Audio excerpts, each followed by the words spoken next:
Actress Kirsten Dunst recently voiced her opinion for traditional gender roles, and feminists weren't happy about it. Dunst said to Harper's Bazaar, "I feel like the feminine has been a little undervalued. We all have to get our own jobs and make our own money, but staying at home, nurturing, being the mother, cooking, it's a valuable thing my mom created. And sometimes you need your knight in shining armor. I'm sorry, you need a man to be a man and a woman to be a woman. That's why relationships work." Cue feminist backlash.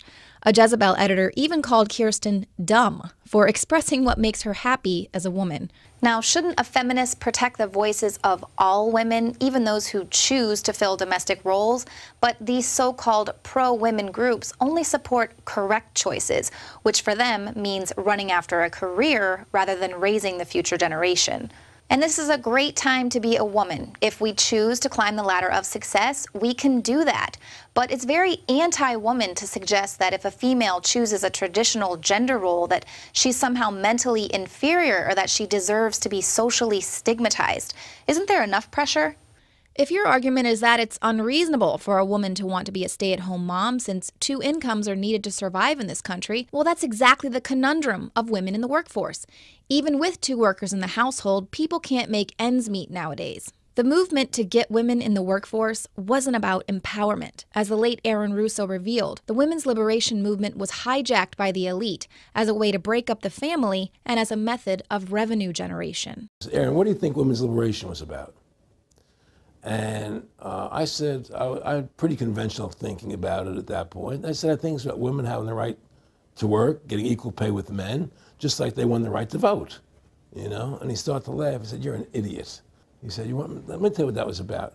We, the Rockefellers, funded that. We funded women's lib, you know? And we're the ones who got all over the newspapers and television, the Rockefeller Foundation. He says, and you want to know why? He says, there were 2 primary reasons. And they were, one reason was we couldn't tax half the population before women's lib. And the second reason was now we get the kids in school at an early age. We can indoctrinate the kids how to think. It breaks up the family. The kids start looking at the state as the family, as the school, as the officials, as their family, not as the parents teaching them.